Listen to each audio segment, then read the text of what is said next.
Good evening, everybody. Welcome to Happy Place Aquatics. I am, of course, Jim.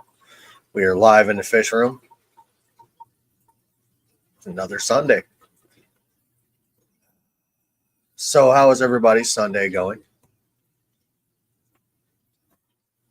I did a whole bunch of water changes, moved some fish around, and found some fry. Hooray. I've got more fish. I don't need more fish. I need more room. That's what I need. So we're waiting on our guest to get here. He'll be here shortly. Kool-Aid officially drunk. Uh-oh. Uh-oh. One of us. Anyway. I got more fry, Tim. Oh, no. Tommy got rid of all of his Molly Cribs and Tetras today. Why? What's up, Birdo? Welcome.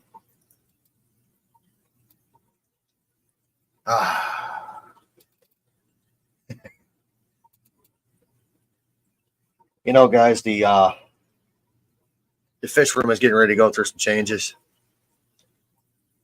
It's going to happen here very soon. Like real soon. I moved some fish around today.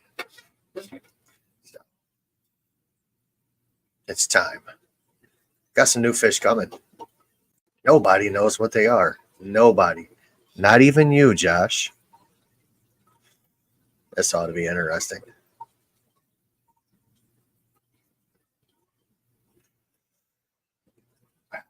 I need a lot of help. They can't handle this shed in the winter. No other reason but to save money, and I want natives. Yeah, there you go.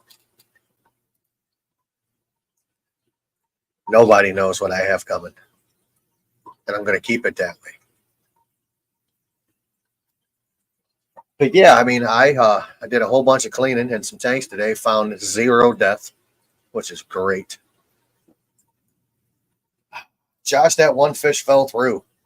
Those didn't fall through, but the one fish I was supposed to get fell through. So I'm upset about that. So the saltwater journey in Happy Place Aquatics is going to end because, yeah, they ain't happening. What's up, J Rock? Welcome. Yeah, I know, lame. I get it. I'm not a big saltwater guy anyway. I have some saltwater fish, but nothing spectacular or anything to write home about. Lost one of my cardinals. So can't find it either. It is gone. It would have been cool. Would have been real cool. The fry I found today are convict fry, so this is going to be just fun. I've always wanted to keep convicts. So eventually, at some point in time, there's going to be discus in the room. It's just going to be a while. I'm not flushing the convicts. Why does everybody want me to flush convicts? What's up, Doodle Poodle?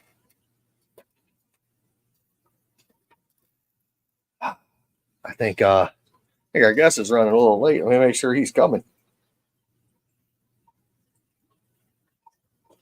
Yes, sir, I can. Give me 1 second.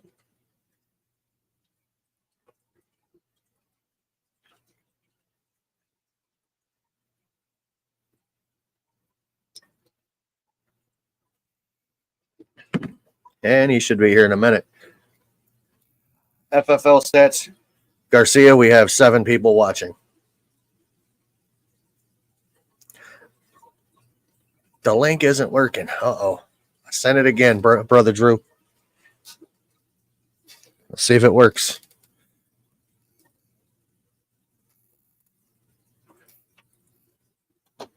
If not, I'll make it work.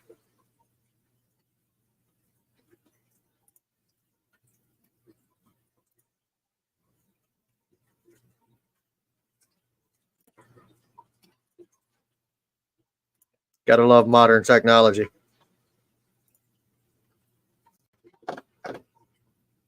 And a slow computer.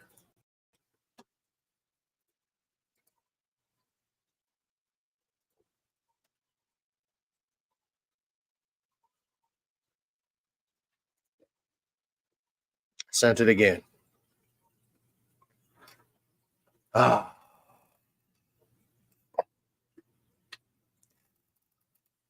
Convicts don't suck. They have their place. Probably going to be in my Oscar stomach, but they'll have their place. I don't feed live fish. Anybody that knows me knows I don't feed mine live. Even though they'd probably enjoy it. Especially this monster back here.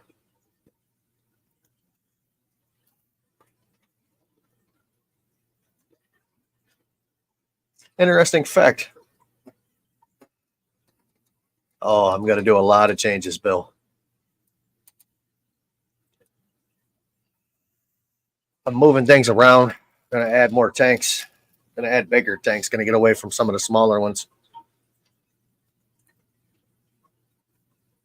I've got a rack that's got the largest tank on it's a 55. But there's 8 tanks in total, and I'm going to move some of them except for the purple tank that everybody hates. That one will stay. Because purple's, that's the tank. Uh-oh. Hoping Big Brother Drew finds the link. I sent it to him again.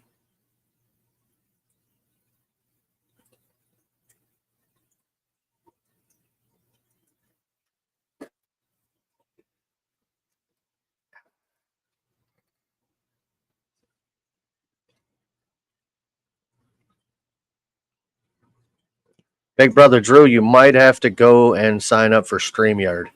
Unless you've never been on StreamYard before. All right, here you go, Drew. Try it on the screen.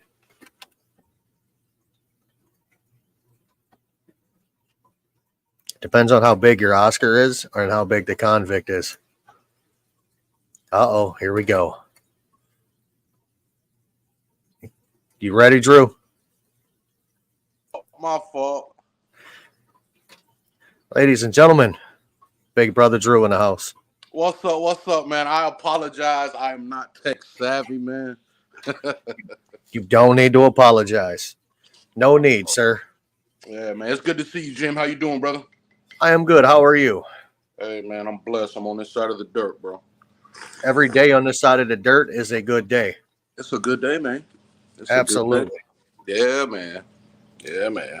So, Big Brother Drew, for everybody in the chat that don't know you, introduce yourself, sir. All right, man. Y'all can call me Brother Drew, man. Oh, man, just, I was rocking with the fish community for a good little run, man. I had a good run with y'all for a while. But kind of transferred into the ministry side of things, and I still got 2 tanks left.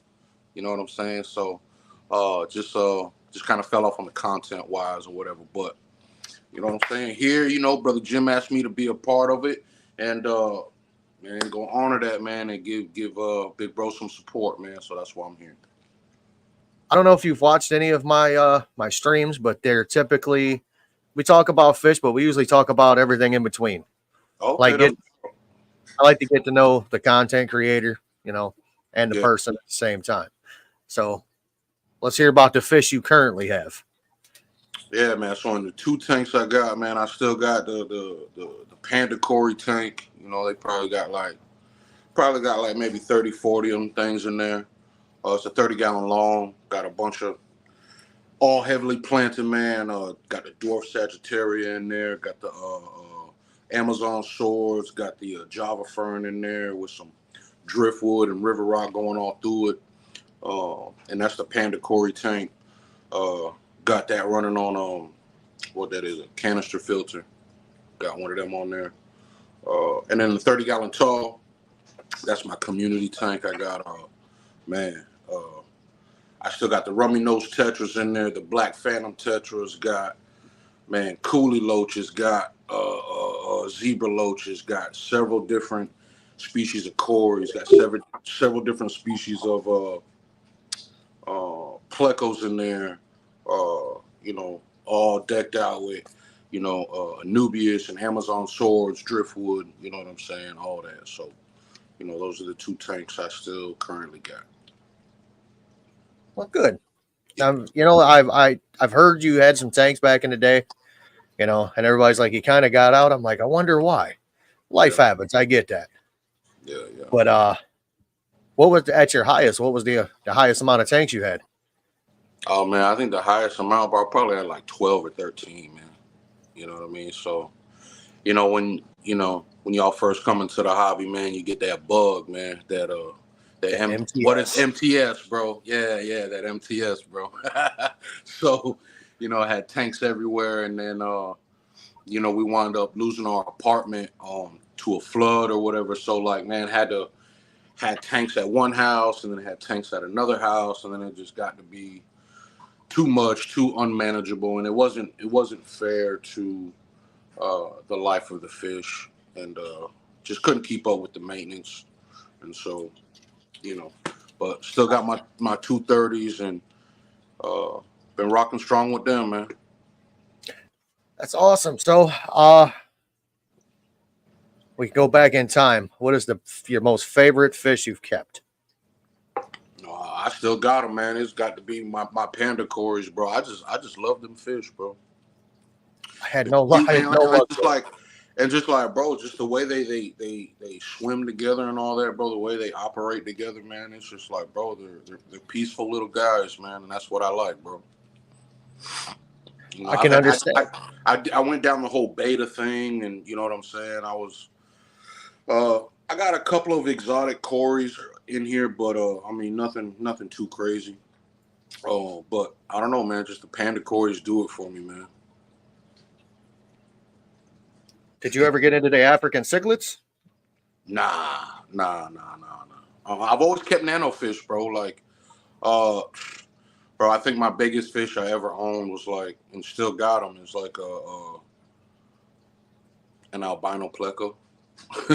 So I never got nothing above that, bro. Oh man, forever and a day, my favorite fish was the that I had at the time was my yellow labs, little African cichlid. I don't know, get about like that. Yeah. Those are my favorite ones. And then I stumbled across the electric blue Acara and the Oscar. Yeah. It's all downhill from there. Yeah, right. Currently at I've got 57 tanks total. God bless you. 57. I am north of 600 fish. Wow. And the number keeps crawling because my fish just decide to keep breeding. Yep. So I have taken down a bunch of tanks I currently have running. I think 42. Wow. I'm getting ready to set up a few more and move a few around. So I'm going to be, the number's going to go up and down, up and down, up and down.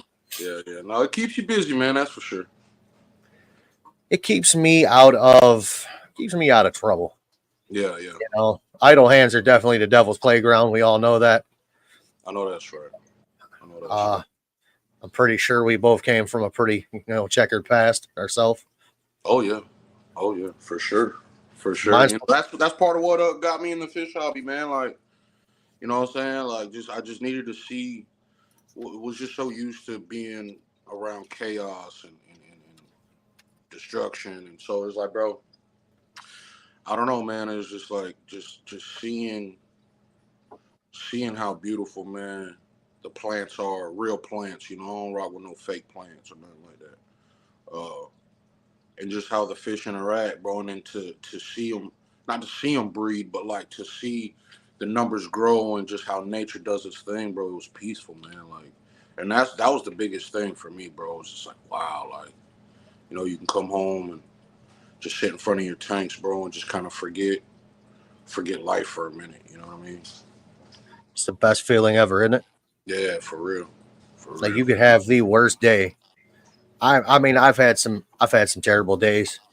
Like, I've came home from work and just walked straight down here. I have a stool. I will put it in front of my South American cichlid tank, and I will just sit there and stare at it. Yeah. And before I know it, sometimes like an hour and a half's gone by, and I'm just lost. Yeah. You know, because you see them swim, they're free. Nothing's bothering them. They ain't got to worry about paying the mortgage. You They know ain't got to what worry I mean? about paying the light bill. Yeah. They don't even have to buy their own food. Right. They don't even Right. have to clean their own apartment. I got to do it. Straight up, man. You Straight know, up. it's Man, just like, it's just wild. yeah. Yeah. June, I can't name 600 fish.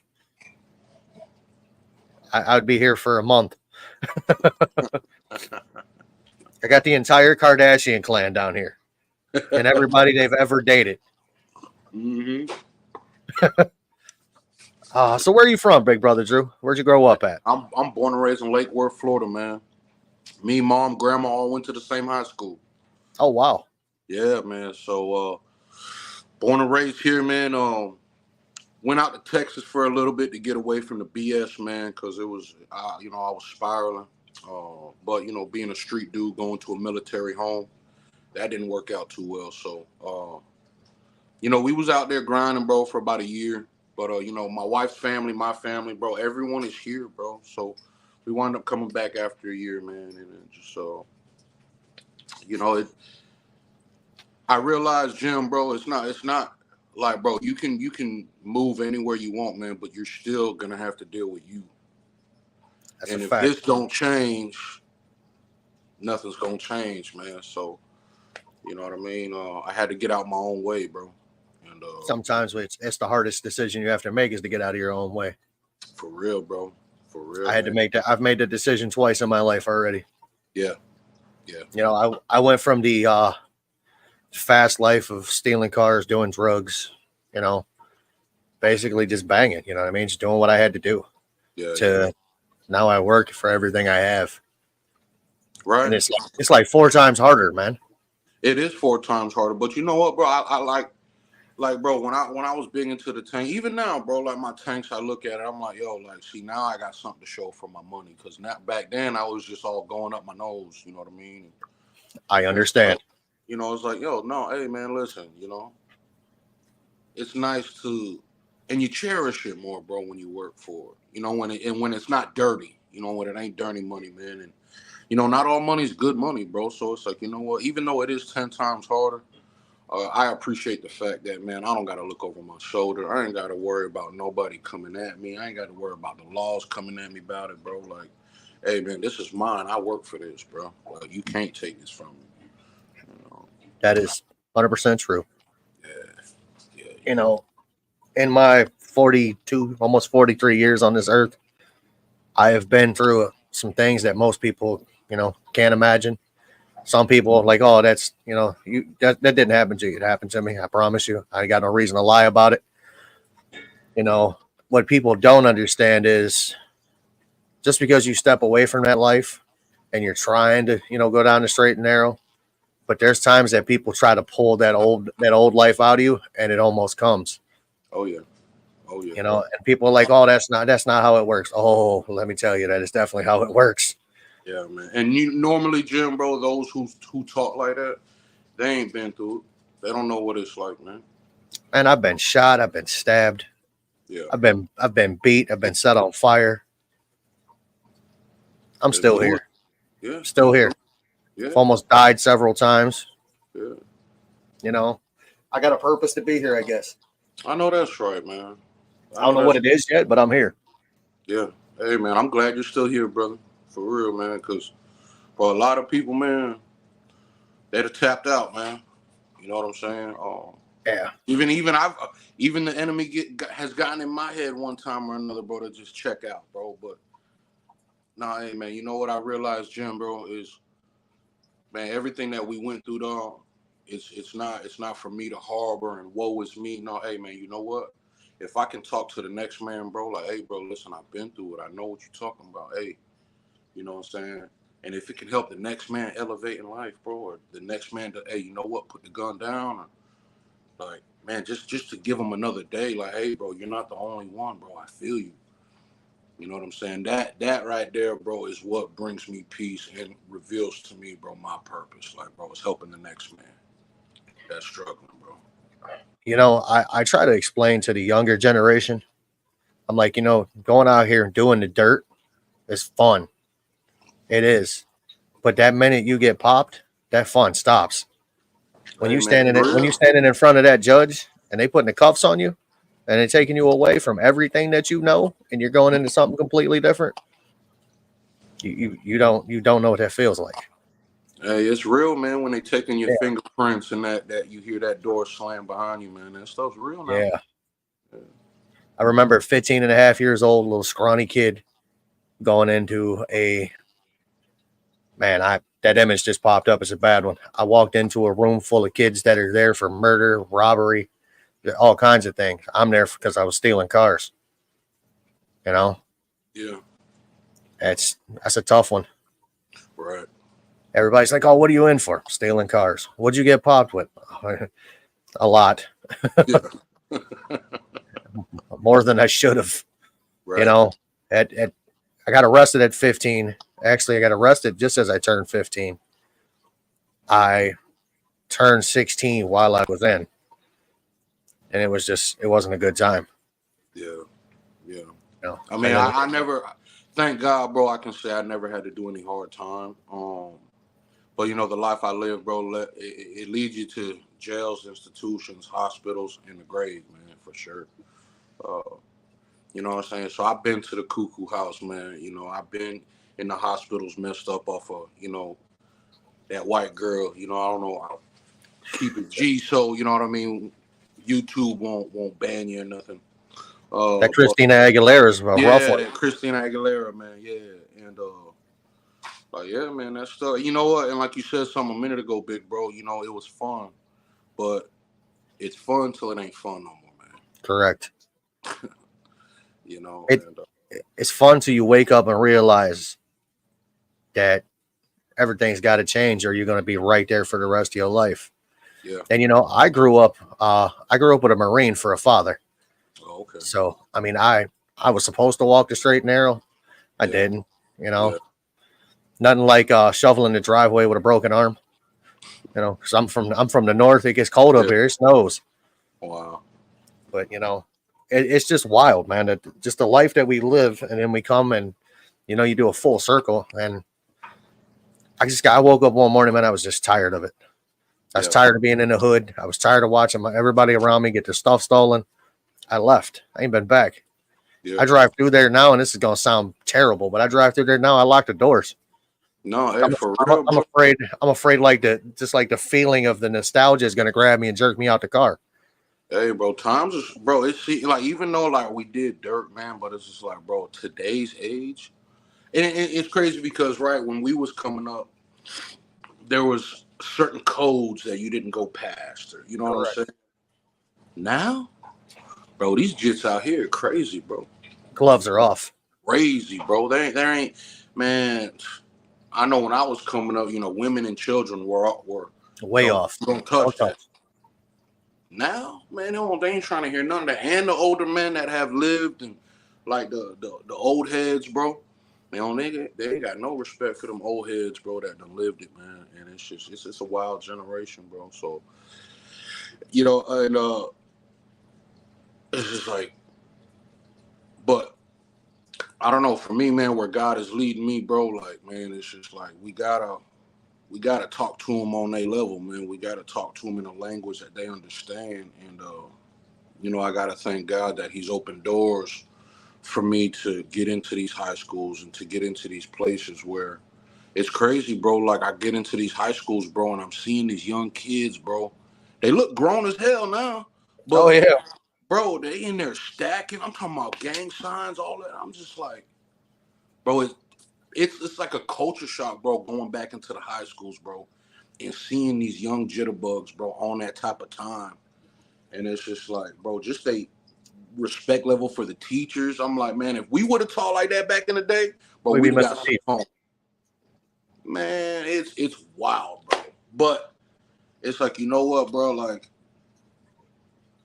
I wish we'd have had men, and I'm gonna say this: I wish I'd have had men in my life to be like, no, hey, big bro, that's stupid, man. Don't, no, bro, that ain't what we on. You know what I'm saying? Instead of it was more like, oh yeah, come and join the BS. So it's like, no, man, hey, you know what, bro? Because I don't see that much that often. I was just like praying, like God, man, like. we need more men. And guys like, well, why don't you be that man? So it's like, you know what? You're right. You're right. So it's been an honor and a privilege, bro, to get out here. And, you know, I'm working with men just coming home from prison, you know what I'm saying? And then going into these schools, bro, let these people know that, hey, bro, you don't have to be a product of your environment, bro. You don't have to be. Like we fell for it. We bit the bait. But Yeah.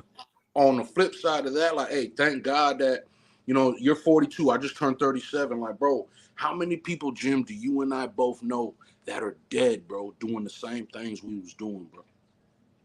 But the fact that we're Yeah. still here, and it's like, hey, you know what? I don't see enough men out there talking to these kids, talking to these men, letting them know, hey, bro, that life that you thought you wanted is BS. So you know what? God, send me. I'll be the one to talk to him, bro. And that's what I've been doing, bro. Since I haven't been on the fish stuff, bro, God really like led me to my purpose, bro. And that's what I've been doing this whole time. You know, the thing that's different today than it was back in the day when I was doing what I was doing, we had a problem. We settled it with these. Yeah. These young kids are too quick to pull a gun and just end it right now. Yeah. Can't nobody take a L, bro.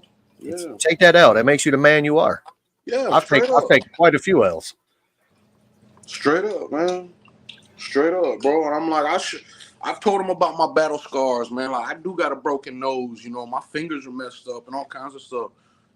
They ain't on that type of turn, bro. Nah, you know, they're too busy. They're too busy trying to maintain an image while, you know, trying to bang at the same time, man. That's not how we did it back then. Yeah, no, man. It's crazy, bro. Times are so different, man. A lot of these young, I call them Thundercats, man. I'm not even gonna lie. These young Thundercats are just off the chain. Like some of the stuff that I see on YouTube, like I'll pull up some stuff like they'll show like high school fights. I'm like, why? Right. You fighting over something? I'm like, why? There's no purpose. Yeah. Oh, I mean, you literally. like my girl? You like my girl's picture on Facebook? So now, like, come on, bro. Come on, man. Come on. Back Man. then, if you'd grabbed my girl's ass, that'd have been the only way. You know what I'm saying? Oh, because you put a heart on her picture. Yeah, like, I don't bro, care. like, man, like, bro, real talk, man. One time we're going to speak to these kids, bro, about 200 students. Bro, we're bringing in boxes of pizza, bro, to go feed these kids.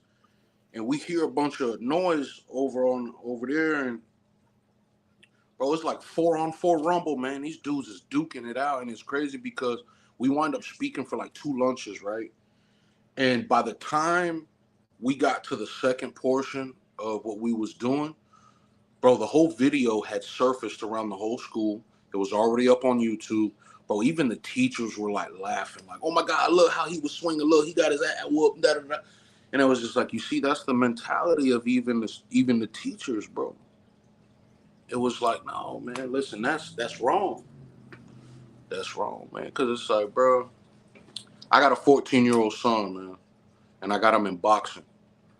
And for those of y'all who are watching out there, man, if y'all got young teenagers, man, put them in sports, put them in boxing, something. Get them up off the game, get them up off the screen.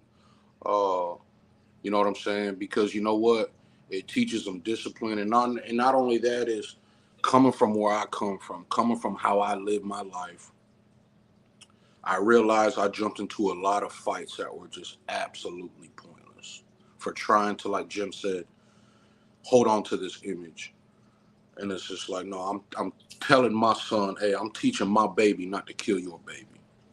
So teach your baby not to kill my baby. Because you know what? If they ain't touch your mama, your daddy, your family, bro, it ain't worth it. It ain't worth it, man. You know what I'm saying? These kids Yeah. fight over nothing, killing each other over nothing, bro. Nothing. The whole thing that I remember how like a bunch of this stuff got started back in the day was over some damn shoes. People jumping somebody over a pair of Jordans. Yeah. Foolishness, man. Foolishness, man. I mean, okay, somebody was able to afford a pair of shoes. You know, who's to say that kid didn't, you know, cut a bunch of grass or something, you know, do it the right way, or he could have been out banging. Yeah. You know what I mean? But it's just the point of why. You know what I mean? Yeah.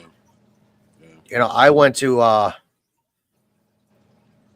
this is gonna be real messed up. I was one of only 8 white, non-black kids in my high school. That was Yeah. 3,908 people in this school. Yeah. There wasn't one. I mean, wasn't one day that didn't go by that somebody had something rude or ignorant to say. I'm like, why? I'm here, man. I'm doing the same thing you're trying to do. I'm trying to get an education.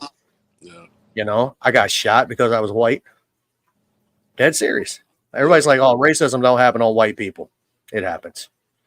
It happens on every color. I don't care who you are. You could be white. You could be black. You could be Puerto Rican, Asian. You can be whatever you are. It happens on everybody. Yeah, it do. It do. Now, the one thing is, I can tell you this. That wasn't out of everybody. I've never been accepted more than I was in that high school. Like, everybody loved me. I was the dude that could get him a car. That's why. You know what I mean? Yeah. Hey, Jim will do it. Hey, Jim will get that for you. Yeah. When Jim gets that for you, you got it. When you're done doing it, you need to burn it. Yeah, for real. Jim don't need to be connected to it. But you know, then I made a lot of friends in that school. Like, there's still times I can go to certain places anywhere and run into people from high school. They're like, "What's up, Jim?" I'm like, "What's up, man? Yeah. Long time no see. How you living?" You know. Yeah. And the majority of the people that I grew up with are still in that life, though. Yeah. Like, I've got a cousin, same age as me. We're 6 days apart. Yeah. 5 kids, can't hold a job, can't have a driver's license. I mean, he can't get out of that life. Yeah. I'm like, why, man?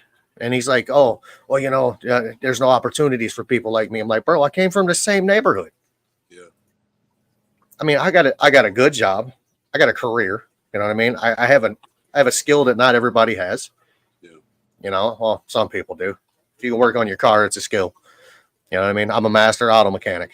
There you go. It's what I do, you know. But he did the same thing I did. He was in the auto shop, but his idea of being in the auto shop was trying to figure out how to steal more cars. Right. Mine was to figure out how to fix that car. Right. You know, I just kept trying to progress is what I did. Yeah. You know, because once I was supposed to go for 18 months. I only did 8. Yeah. I got out with good behavior because I spent 6 months by myself. You know, I got that mentality of, I was told by somebody who'd been in before, go in and find the biggest dude in there and just beat the brakes off of him. Everybody will respect you. So I get in there, man. I find the biggest dude. I beat the brakes off of him. I spent 6 months by myself. And then once I was released back into the population, me and that dude became best friends. Yeah. I mean, he was my dude there. And then he ended up, he was in for life. His mom and dad was selling his little sister to the dope man. Wow. And he caught wind of it and he beat him to death with a claw hammer. And he did life. He made it from the juvenile section of it to the adult section. He didn't make it 2 months. Wow. Gone. Wow. He got caught up in some BS there and it was gone. You know, but I think the thing that actually got me away from like everything was the fact that I was tired of locking everything that I owned up tight. You know, come outside. I've had 2 cars stolen, never found them. Yeah. You know, just things coming up missing. I'm like, it's time to do something about that. Yeah. So I went to work. I became a responsible adult. It sucks. It ain't easy, man. It ain't easy, man. Bro. You know, I don't have any kids. Yeah. Nah, unfortunately, I guess God has a different plan for me. Don't want me to have any kids, and that's cool. Yeah. I've accepted that, but I got nieces and nephews. Yeah. Well, hold on. Great nieces and nephews. My brother and sister didn't make me any nieces. Oh, All boys. We're just gonna Yeah. keep that name going. Yeah. But what did it take for you to actually find God? That's the question. Yeah, man. Oh, bro. Like it's crazy. Like, bro, you said so much, man. Like, so it's crazy. A matter of fact, I'll get to that, but I want to share this really quick, man. Today, bro. So, like I told y'all a minute ago, I'm working with some of these guys coming home from prison, and my bro Sean, man. Shout out to Sean, man. So, Sean just got out after doing 13, and you know, I was sharing one day at Recovery Church, You know what I'm saying? And he picked up on how I speak. And he's like, yo, bro, so we got to sharing testimonies and stuff like that. Streetwise, me and him are supposed to be at each other, right? Because of our affiliations, right? But getting to walk with this brother, man, and just how he conducts himself, and you know, because he found God too. So today we're out taking, we're making content, man. So we're taking pictures, videos, and all that because we wind up setting up bro with a GoFundMe. So we got a video coming out with the money that he got from the GoFundMe. We got him a car, bro. This brother's been out 60 days, landed a job. He's got a car. He's in church 3-4 days a week, bro. He's in recovery. Like, bro, walking with this dude has been amazing. And so today, as we're going to different locations, I see a dude I grew up with, homeless, bro. Like, bro, we come from the same neighborhood, bro. Out there homeless, bro, still doing what he's doing. And I'm just like, yo, bro, it's all about this right here, man. If this brother can get out after doing 13 years, bro, and get on his feet in 60 days, there ain't no excuse for nobody, bro. And I can't feel bad for you, bro. Because all our legs work, our hands work, our brains should be working. Facts. Come on, bro. So what led me to God, bro, you know, seeing stuff, bro, like, man, like we share, bro, like, man, just getting tired of, man, in between 2011, I'm going to say between 2006 and 2011, bro, it was just spiraling, bro. In and out of jails, mental homes, institutions, hospitals, man. The dudes I was banging with, they wind up getting hit with the RICO Act. I got X'd out of an organization. Bro, seeing my mom, bro, what my mom went through with her addiction, and you know what I'm saying? And then, like, if you live a little bit longer, bro, all of a sudden your loved ones are gonna start dying. People you grew up with are gonna start dying. You're gonna start losing things. And what really hit me, bro, is because, like, I was never a thief. Like, my thing, bro, my thing was violence, man. I thrived off of violence. I was an enforcer, bro. Like, people, when it came down to the get down, hey, bro, the boys could always call Drew, man. Drew will get down. He'll go to the limit where a lot of these other dudes just talk about it, but Drew will get there and he'll get the job done type. You know what I mean? So seeing all that, man, it's just like, man, it was just like, man, just like the Israelites, man, they were circling that mountain for 40 years, bro. And it was just like, when's it gonna change, bro? So about the last time I was in the hospital, my insides were all messed up from the white girl. And I remember my mom was in rehab and she's like, man, you need to pray. Now we didn't grow up within a religious family at all, bro. So, and I, you know, at first I'm thinking, yeah, that's just AA talk. You know what I'm saying? Find your higher power. And so I'm thinking, yeah, they don't, whatever. I don't know who this Jesus is. I heard about him and I knew he was a savior, protector, but I didn't have a relationship with him. But I remember there was times where I thought my mom was gonna die out in the street. I remember praying like, man, I don't even know who I'm praying to, but God, if you're real, man, like, man, save my mom. You know what I mean? And so I remember praying like, God, man, if you're real, man, I need something. You know what I'm saying? And God revealed himself to me, bro, in such a profound way. And I wound up going to church, bro, because my mom was talking about she was gonna get baptized. And at the time I was still getting high, bro. So I was like, yeah, you know, I'll support you. You know, it is what it is. So we wind up going to Lake Worth Beach, bro, and my mom went down in that water, bro. And I was like, man, when my mom came up out that water and I seen the change in my mom. And I was just like, bro, I don't know what that is, man, but I want that. That's real, bro. Because, man, I really thought my mom was going to die out here. How bad she got, bro. And and bro, so I was like, you know what, man, if my mom can change, you know what, maybe if I can follow in her footsteps, and maybe my life will change. So, bro, I dove head first, man. And got involved in ministry. You know, I got baptized November 17th of 2013. Uh, and been rocking with Jesus ever since, bro. And fast forward several years after that, man, I wound up going back out into the world. Relapse, man, was getting high for a little while, and I realized, bro, like, man, it just like, bro, when you have a firm foundation with God, bro, the God of the Bible, man, like, getting high don't feel the same, bro. Like, it just don't, man. It don't work. And so ministry wise, things weren't really going as planned, and so that's what kind of led me also to get into the fish thing.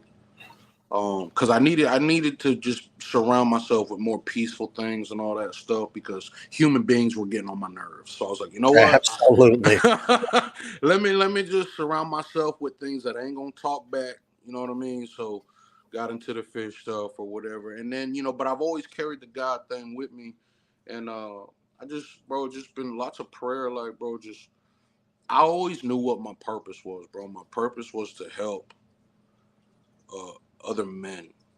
You know what I'm saying? That come from that lifestyle. Like, bro, I don't preach in churches. That ain't my thing, bro. I ain't preaching to the choir. Uh, you know, I wanna reach the people that, man, that ain't going to church, or maybe they got church hurt, or maybe they just, they're broken, man. I want to meet men and women where they at, and that led me to starting up a YouTube channel, man, where I'm starting to interview these ladies and these guys, from addiction to prison, all kinds of stuff, bro. And it's just, bro, my life. I ain't got it all together, man. I ain't a rich man. You know what I'm saying? But I have that peace that can't no joy, that no drug give you. I got that peace that can't no woman give you. I got that joy today, man, and it only comes from Jesus, bro. You know. I have a few experiences that are that's kind of made me 50-50 on the whole thing. Yeah.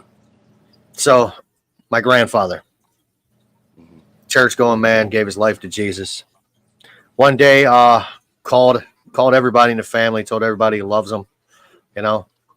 Then he calls the preacher at the church and he tells him, he said, "Hey, we're gonna be in church on Friday. Is it all right if everybody comes in jeans?" And he was like, "Well, it's okay if they come in jeans." He's like, "But we're not having service on Friday." My grandpa's like, "Yeah, you are." And he's like, "Well, no, we're not." My grandfather's name was Elmer. "Well, no, we're not, Elmer." So he's like, "You'll see on Friday." Hangs the phone up, goes to the bathroom, walks out, sits down on the couch, puts his feet on the ottoman, puts his head back, and dies, bro. Wow. Friday, we were standing in church. Majority of us were wearing jeans because we had just got there. The preacher's up there saying what he's got to say.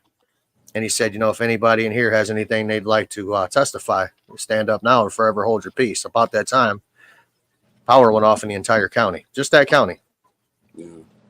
Power turned back on, like, I don't know, probably 20 seconds later, everybody was standing. There was a bunch of people standing. Yeah. So that's one instance that makes me think that there's something a little higher.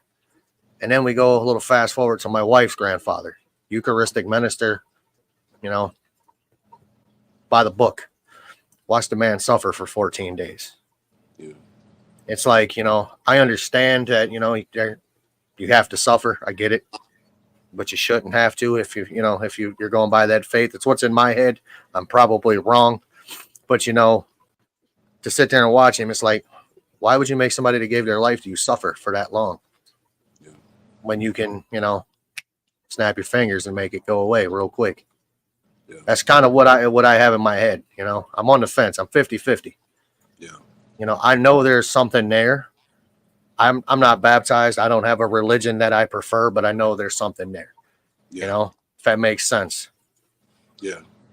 Yeah. It's Yeah. like, do I really? I feel you, bro. I feel you, man, because I had many nights, bro, where I'm like, man, God, if you real, like, bro, why? Because, you know, I come from, you know, I'm your typical 80s baby, bro. Like, you know what I'm saying? I didn't have a daddy growing up. My granddad, you know what I'm saying? My granddad stepped up, but at that time, you know, old boy, he's tired, man. He already Hey, don't raised his kids. yep. You know what I'm saying? So granddaddy, you know what I'm saying? He's tired when he got to the 80s babies. And, you know, my only parent, now mind you, listen, man, when I was a little boy, man, listen, I mean, bro, my mom's still my best friend. You know what I'm saying? But it's crazy because when the stuff really got a hold of her, I was like, man, God, like this is my only like parent. Like I remember having those conversations with my mom, like, man, can't you just stop? Right. But it wasn't until I got into my own addictions to where it was like, yeah, no, you can't just stop. Yeah. Something has to happen, right? And I remember having those feelings like, man, I remember telling them young boys, man, I used to bang with like, no, man, I'm God. I control this and that, da, da, da. But it wasn't until, bro, I realized, man, that, hey, you know, all of us got an expiration date, man, and some of us are going to go out certain ways. Uh, and the scriptures, you know what I'm saying? I look at what my Lord and Savior went through. And if it's in my cards to suffer, live paycheck to paycheck the rest of my life, if it's in my cards to, who am I not to be exempt from any kind of hardship? I understand This that. man who was blameless, man, took on something that, bro, we can never endure. Fact. And it's just like, bro, you know, the Bible says, man, if we're to be Christ-like, you know, some people may have it easy. Hey, cool, man, good for you. I'm glad. That's awesome. But I realized, bro, oh, if it's in my cards, man, listen, man, my Savior went through something terrible, bro. And I know I'm not exempt from hardship, man. And I think, bro, that's where faith comes in, man. Like, hey, God, you know, no matter what, you know, you hear the story of Job, faithful man, took his house, his family, his children. Now we can only talk that faith talk because, you know, we haven't really experienced that. Yeah. Man, hopefully, God forbid, you know, He doesn't have to take that from us. You know what I'm saying? But bro, I've seen men and women, bro, who have lost children, lost loved ones, um, and they're still loving and praising God, man. And that gives me hope, and that gives me a type of strength that, you know what, man, like thank God, man, I haven't lost my son or my wife. You know what I'm saying? God forbid, I hope I don't have to experience that. But you know what I'm saying? The things that God has brought me through, like through the addictions and just, you know, the mental torture and the mental, right? I know God is real, man. And that book, man, is so powerful, bro. And it just, suffering is it's part of the walk, man, for some people. And I don't, like my cousin Gracie, she died at 21. I can blame God for that. Oh God, she's young. Well, no, man. Like, hey, that was just in the cards, man. I can't blame God for what happened to her. All I know is I want my relationship to be solid. And as long as my relationship was solid, hey, it doesn't matter who around me. If nobody around me wants to follow or believe, hey, man, listen, that's up to you. But that's what I preach to people is that peace, that joy, right? Because we can try and fill it with all kinds of stuff. Right. Don't get me wrong. My marriage is good. My son is good. You know, the fish, this, that, you know.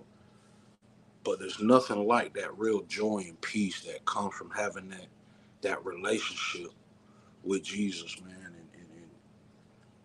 and just knowing that I could call upon him when the enemy's trying to get in my head and, you know, just overwhelm me with just negativity, I can run to somebody, bro, that's gonna fight for me, man, and get me up out that funk, bro. And I have that relationship with the Lord, man. And I don't blame him for what happens in the world, man. I used to do that all the time. I can't blame him for what happens, man. People have choice. You know what I'm saying? Loved ones have gone in ways that I didn't want them to go, but I can't blame that on him. You know? I've lost a few family members to the to addiction. I know it's a terrible thing. I got a cousin about the same age as me. Man, he decided he wanted to dabble in shooting up, so he was doing that. And I guess he got real hot and he got in the bathtub, man, and he ended up ODing in the bathtub. Yeah. He was like 40 years old when it happened. You know? Yeah. Like, bro, my cousin Nick, man, February 25th. Bro, it's crazy. I still got the text message on my phone. He had hit me up. It was at like 8:18. Like, bro, Nick has always battled suicide, bro. Like, bro, me and him, bro, he was the first dude I got high with. Like, he's really the first dude that showed me how to get in trouble. Like, Yeah. but he was so brilliant, man. Like, bro, that dude can crack into a NASA space center, bro. Like, he was brilliant, bro. But when you start to dabble in them things, man, and like we said, it's fun till it ain't fun no more, bro. Like, and that's what's so scary, man. Like, looking back at that text message, you know what I'm saying? Like, hey, cuz, and I hit him right back. Hey, cuz, what's up? And then the next day, man, it's all over Facebook. It's all over social media, man. And I ain't even know it. Like, one of my other cousins called me. They're like, hey, you talked to Nick? I'm like, yeah, he texted me last night. I hit him back, but he ain't respond. He was like, oh, yeah, because he hung himself. I'm like, damn. It's crazy because there's been a couple of times, bro, where I went and picked him up because he was talking about offing himself. And, talked him out of it. We'll go have coffee or whatever, this, that. And it's crazy. Like, bro, he actually did it. He actually did it, bro. And it's just like, wow, man. And that was last year, the year before. And so with that, bro, that really sparked something in me that as men, bro, I mean, who do we have to be vulnerable with? No one. Because if you're vulnerable, you're considered what? Soft or Weak. Weak. No, hey man, listen. God gave me these emotions for a reason, bro. So instead of exploding and hurting someone else, because back then that's what I used to do, because I didn't know how to channel my feelings. So what happened was, okay, I would look for opportunities. Oh, you looked at me wrong. Okay, guess what? Now I'm diving on you. Now I'm stomping you out in public. It didn't matter where it was. I was crashing out. But that I didn't know how to ask for help. I didn't know how to seek a brother and be like, hey, yo, bro, I'm going through this. I'm feeling this. Like, bro, as men, where can we go? And it's just like, bro, that's why like everywhere I go, I say, hey, brother Drew, because I didn't have an older brother. So I had to learn this. And where did I learn this from? I mean, I learned this from reading the word of God, about what it means to be a brother. Like, hey, bro, listen, you can call me. You can cry with me. Man, let's get prayed up. Because you know what? I've been that dude where it's like, man, I don't know where to go. So you know what? F it. I'm finna crash all the way out. And it's like, now look, I ain't got bond money. Now I just put myself in a hole, this, that, da, da, da. It's like, no, hey, man, listen, men, we need, and think about it, bro. It's Men's Mental Health Month, bro. And I'm thinking about, bro, we need more men to be like, hey, bro, listen, you can be vulnerable with me. You're not weak, bro. You're not soft, man. But let's channel this in the right way so we can reconstruct this right here and get you back on track, because you know what? Bad days don't last. They don't. I think the scariest place to be alone is in your own head. That's the worst prison any man can be in. Yeah, and a lot of, I think men in general, as just like we've been projected to be the protector, the provider, the rock. Yeah. At the end of the day, it's like maybe we have to hide the way we feel because we don't want to look like the weaker, the weaker of the weak. Yeah. You know what I mean?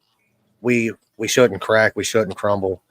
We have to be strong 24/7 just to show that we're a man. I'm sorry, at the end of the day, that ain't happening. Nope. I will sit in the middle of the street and cry with anybody. I don't care. Let's do it. Hey, straight up, man. It is what it is. Hey, listen, bro, for real, bro. Like, man, and it's crazy how we was taught that that's what a man is supposed to be. No, man, a man. Like, listen, the Bible says in Ecclesiastes, bro, there's a time for everything. It says, there's a time to cry. There's a time to be joyful. There's a time for everything, bro. I always think of King David, right? David and Goliath. Like, David was a shepherd boy, and then he slayed Goliath, so it really showed that he was a warrior. Fast forward, he becomes king. So as a man, bro, you see the transition, you see the different mindsets that a man goes through. Hey, listen, when it's time to be savage, okay, hey, I can turn that on. Just like when me and my son go to boxing, and my son gets in that ring, and I tell him, hey, listen, before that bell rings, hey, respect, salute, sportsmanship. But when that bell rings, it's savage time, bro. There ain't no mercy, there ain't no none of that. It's time, I'm knocking your head off, bro. But when that bell turns back on, okay, boom, sportsmanship, appreciate you, this, that. And just like King David, like, bro, David slayed tens of thousands. But when it came time for him to be a king, his mindset had to, okay, boom, now I got to govern people. And then he became a father. Okay, now I got to govern my home, my wife, this, that. And it was just like, hey, listen, bro, as men, that's what we're not taught. Like, hey, listen, there's a time and place for everything, bro. Absolutely. You know what And I'm the majority of men are like, "Oh, I'm not weak. I'm not going to cry." What are you going to do? You're going to hold it. You're going to hold it in until you explode. You're going to hold it in until you do something so stupid that you can't take it back. Right. Right. You got to let it go. I have a problem with that sometimes, man. I'll hold it in until I can't take it. Oh, But yeah. typically, I end up getting it out at work, if that makes sense. Like, we'll get something on a car that's stuck and nobody else can get it off, and I'll have that rage fuel moment with a 4-pound hammer, Yeah, and yeah. it'll be off in a couple minutes. You know what I mean? I know that's right. I know that's right. Yeah. I was born with a broken neck. I was born with messed up legs. I've already had my hip replaced at 41 years old. What? I got to have the other one done. Yeah, man, I'm all jacked up. Wow. But I don't let it stop me. I know that's right, Man, I walked around for the last 4 years in agony. Wow. Because my hip was messed up. Bone on bone contact, working 10 hours a day, dude. Come home, take a shower, sit down and eat dinner. I was there until midnight because I couldn't move. Wow. And I took it until I couldn't take it no more. So I know they say God don't give you anything you can't handle. But, I think I've been through enough. But I guess not. We're not done yet. I've broken both hands. I've had my hands reset a few times surgically. It's just everybody puts everything on their shoulders a different way. Yeah. You know what I mean? Some people, they take it out. They have a release of some sort. They have a hobby or something they enjoy doing. Yeah. Some people go out and shoot guns at target practice, things like that. People do different things. Man, I come down here. Yeah. I'm down here every Sunday all day. Yeah. I'm down in this fish room. I'm taking care of these fish. I'm cleaning up things. I'm making things look nice. And I can step back and I'm like, man, why was I mad? Yeah, yeah, yeah. I'm like, I don't remember. So, Yeah. I get that, but men need to stop acting like they don't have feelings, because they do. I know they do. Yep. Yep. if I have an issue, I talk to people. There's several people in that comment section right now that I have their personal phone numbers. I can call them anytime I need to. Yeah. I mean, I got that, you know. Cause we need it, bro, and like, bro, trust me, I feel you because, like, bro, I'm habitual about going rogue. I feel like, man, I'll handle things on my own. I don't want to burden nobody, but it's like, no, hey, man, you know what, man, hey, what's up, big bro? Sometimes you can't handle it on your own. Yeah, hey, man, listen, my mind, this is what I'm thinking, and if I can get a brother to be like, no, hey, bro, that's kind of all right. Let's back it up right quick. So, okay, hey, listen, man, because you know what, also, like, I started recently, bro. Um, I had got back into AA with my mom, right? And so, you know, I don't know if you're familiar with AA or whatever, but you know, they tell you, you know, get a home group, get a sponsor, you know, work the steps, and then serve people. So I was like, you know what, bro? Because I love people, I want to deal with people. So I was like, you know what? I'll go through the steps because I've been on this wanting to sharpen this thing, bro, with whoever I come into contact with, if I can help them in any kind of way. So I was like, you know what, bro? I got a sponsor, and we wind up getting to step 4. A lot of people quit at step 4, bro.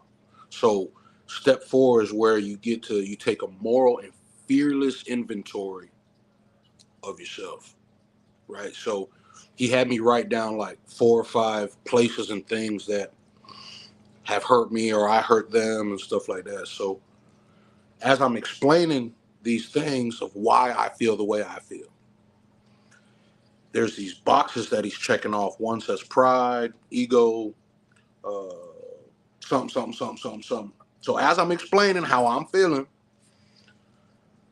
he's got pride marked off on every one. So he goes, "Do you see a pattern here?" And I'm thinking, man, you SOB, you calling me prideful? And bro, I tell you what though, bro, it reset this right here. Cause I was like, yo, bro, too often I can be like, yo, I'm doing this for such and such reason. But it's like, no, hey man, listen, cause going back to what I said, like, hey, bro, what we go through or whatever, bro, it's not for me, bro. It's for the next person. And so, like, man, when he broke it down to me, I ain't gonna lie, my ego was hurt. My pride was hurt, man. But he had to show me and rewire this thing that, hey, bro, you know what, man?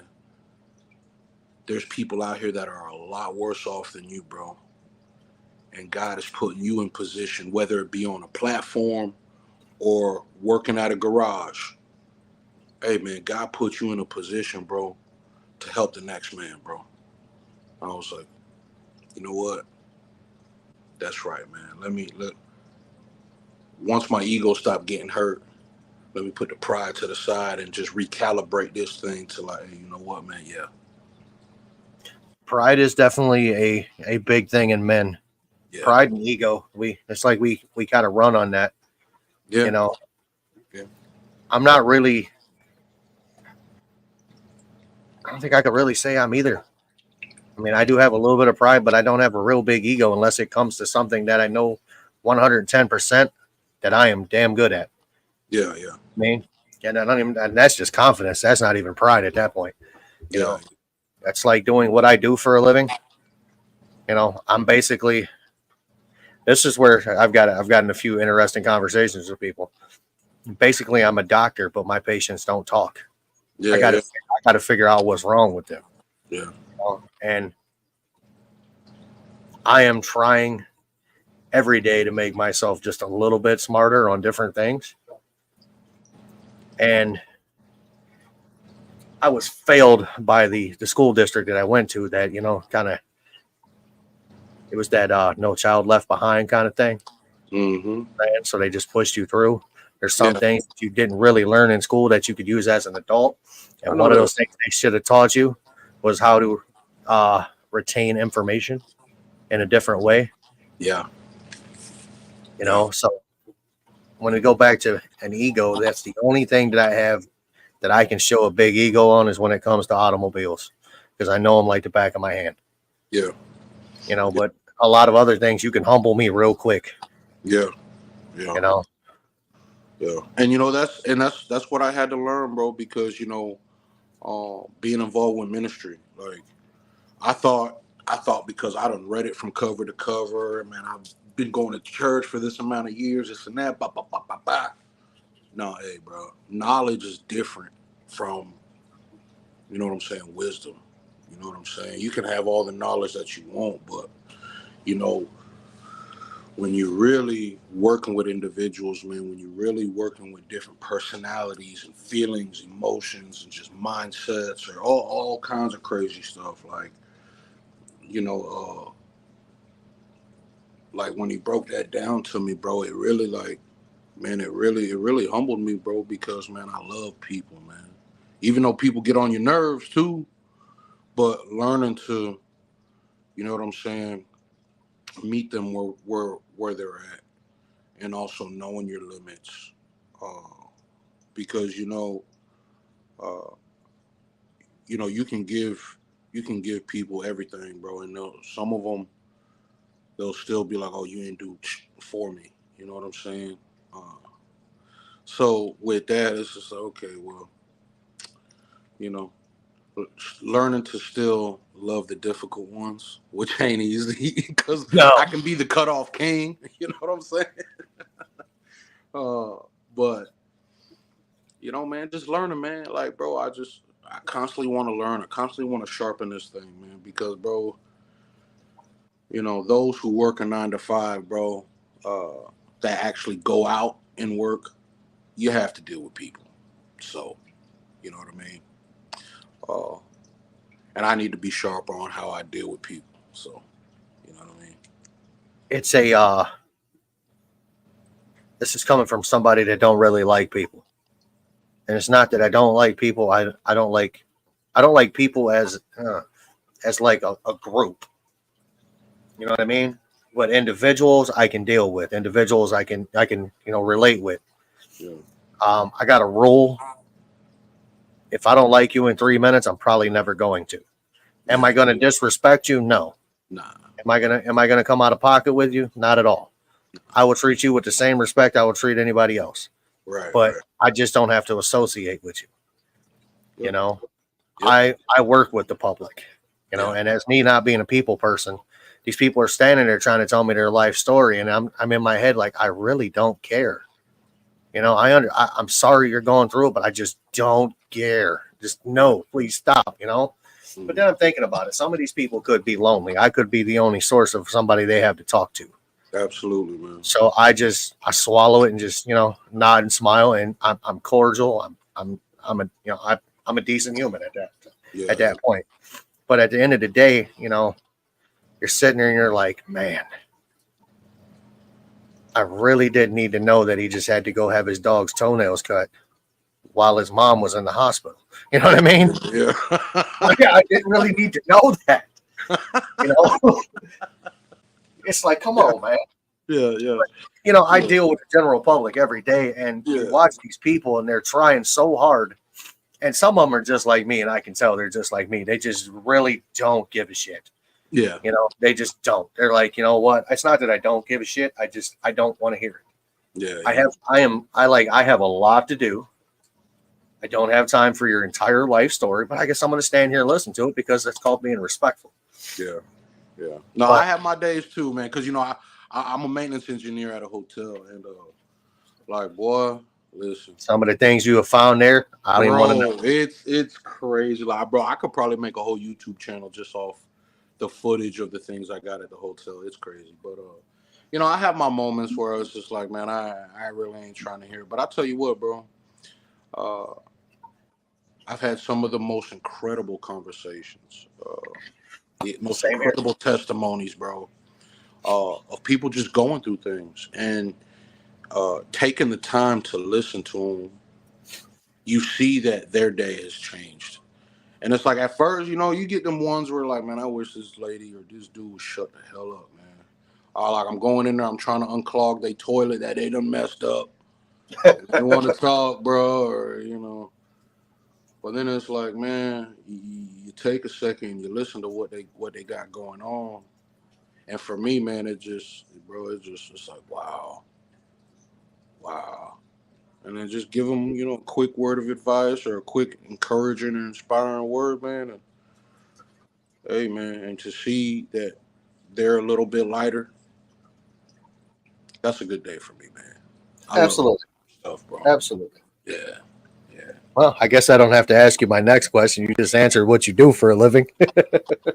yeah, yeah. Maintenance engineer. I've been with the company, shoot, six, 6 years now. Yeah, 6 years now. Yeah, yeah. Uh, it's been interesting, man. It's definitely been interesting, man. The hotel business is crazy, bro. It's crazy. Man, Yeah. brother Drew, I went to Canada last week or the week before, right? Hey, I seen y'all went out there, man. That was cool, bro. Yeah, it was a good time. Yeah. You should have seen the hotel I stayed at, man. Oh, Oh, the bed frame was made out of 2x6s. bro. The nightstand was made out of 2x6s, and it has like the 24x24 like floor tiles. That was the top.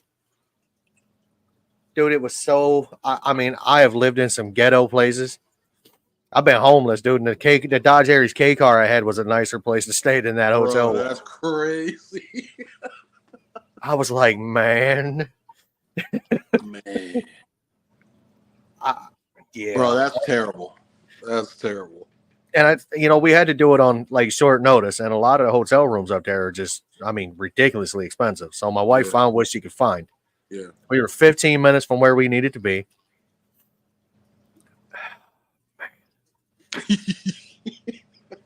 Oh Did you have visitors in the middle of the night? no, Well, that's good. they would have got stabbed. I promise you. Bro, I'm telling you, man. I'm telling you. I'm not. I'm not trying to. I'm not trying to call anybody out, but I have realized that if it is ran by a Indian person, it's going to be very shoddily put together. Yeah. I hate to put it that A way. lot I of understand. a lot of them type, bro, that be down here, man. Yeah, they'll let you go. Those are the type that you can go in there for like an hour, do your thing, and then what I'm saying. Yeah, they pay by the hour hotels. I'm cool on Yeah, that. yeah. Nah. So my hotel, like, like any hotel, like, but for the most part, we get a lot of working class guys, like the companies that they'll come in and like they'll say they'll be building Walmarts or something. We get a lot of working class guys, but then of course, you get a lot of lonely guys, and they come in, and you already know how that goes. So, I know how that goes down. but yeah, we enjoy kicking people out, man, because what's funny is the myths that are told in the hotel room, like, oh yeah, you can smoke in the bathroom. Bro, you do realize these doors are paper thin, these walls are paper thin, and that vent thing is a myth. It don't work, bro. So Nope. it don't matter if you put bags over the CO2 thing. And bro, listen, we enjoy, because bro, we go from door to door sniffing, bro, and as soon as we get them, and it's so funny because bro, they be bold faced lying, bro. The whole room be smoked out, and you be like, "You smoking?" No. Nah, You man. be like, bro, hey, listen, man, just come I on. can I can smell it, man. Come on. Like, come on, bro. The whole room's fogged out behind you, bro. Yeah, that's 250, and you got to get up out of here, bro. Like, it's Your never eyes a are dull low. moment, bro. I'll tell you that much. It's never a dull moment. Man, we used to take like a paper towel roll or a toilet paper roll, stuff it full of The dryer sheets. that works. Hey, bro, we did all that, man. Like, bro, the stuff that you find, bro, in these hotels, like, bro, we found every trick. You know what's funny, right? The tweakers, the ones that like the meth heads, bro, they'll like reorganize the room and they'll have the cleanest room. But the crackheads, bro, they destroy these things, bro. Like they burn mattresses down, like all kinds of stuff. And like, bro, but the tweakers are the funniest thing. Like, bro, they got the nicest rooms. They clean it spotless, bro. But man, when you get the crackhead, you get the young bucks that go in there and just party it up and all that, you just like, dang, man, like, yeah, yeah. It's never a dull moment at the hotel. Never a dull moment. Nah. Yeah, they that trip has opened up some opportunities for me. So Awesome, man. Yeah, that's cool, man. That you and Joey went out there, man, to support Gordon, man. Man, Gordon, that's my bro, man. Gordon, a good dude, man. Yeah, that's my bro, man. I love that dude. I've said it before and I'll say it again. It was cool to hang out with Joey. It really was. Yeah, I hung out with him all day. You know what I mean? yeah. But when I walked in to where Gordon was speaking and Gordon seen me, the look on his face, I will never forget, man. Yeah, It was pure shock. yeah, that I was there. yeah. And he That knew was something cool. was up right then. Yeah. I love that video that Joey put out, man, of y'all going out there and supporting bro, man. So shout out to y'all boys for doing that, man. That's awesome, bro. Because Absolutely, you know man. what, bro? Good time. Like, even still to this day, man, I still talk to Gordon, Justin, Berto, yeah, like those 3-4 dudes, man. To this day, bro, we still talk on a regular basis, man. And them boys there, man, Ridley, have still kept in contact with me, bro. Even though I ain't been posting fish stuff. Man, they some solid dudes, bro. Solid, bro. Man, I hear from Berto just about every day. Oh man, Berto, I hear from him religiously, man, at least twice a week, man. That brother there, he calls me, man, and he's always letting me know what he got going on with fish. Absolutely. I love Berto. That's my bro too, man. I talked to Tommy Silver Creek Wildlife. I talked to him Tommy a lot. too, man. Yeah, Tommy's solid too, man. Yeah, shout out to Silver Creek. Yeah. There's Jay Rock. He's another one I talk to just about every day. Josh at New Bern Aquatics. I talk to him I talk to him every day. Okay. Slim Tim. I mean, I talk to a bunch of people. Yeah. You know, that I've met doing this hobby. Yeah. You know, people that I never would have met without doing this or without doing this, bro. Yeah, bro. I definitely met a lot of wonderful people, bro, in the fish community. That's for sure. That's for sure, man. Dudes, yeah. I can actually say, bro, that I consider brothers today, man. Absolutely. Yeah. You know, there's a lot of good people out here, man. There's also, you know, there's like everything. There's always snakes in the grass. There's always, you know. I forgot another one. Jesse from Salem Aquatics. I talked to him a lot as well. Okay. He's busy though. That dude's always busy. Yeah.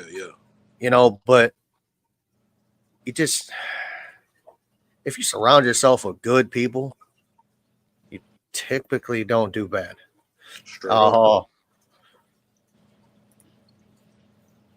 He said, "No, I don't know you, but you're the kind of guy I get down with." All right, J Rock. Appreciate you, J Rock. Salute, man. That dude that's a solid dude right there. Okay. Down to earth. That's what's up. Dude is about as genuine as they come. Crazy, like, bro, like the people that I met, bro, coming through, like, because it's funny, right? I was thinking, like, bro, when I first had the beta thing going, right? I'm thinking, man, ain't no one gonna want to hear some type of dude tatted up talking about a beta fish. Man, that thing took off, boy. Absolutely. It took off, boy. And I was just like, man, like, bro, I didn't know how big the fish community was, bro. And it was just like, it's huge. Bro, it's huge, bro. Huge. And going to the Aquashellas, bro, like, man, it was cool, man. Met a lot of good people out here, bro. Everybody likes to look at that little itty bitty fish, but when they see, you know, some big dude showing off that little bitty fish, they're like, all right, I can get down there with that. Yeah.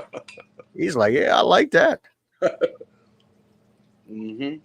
You know, I still keep. I got two right now. I got a platinum white Dumbo double tail, and then I have a mustard gas.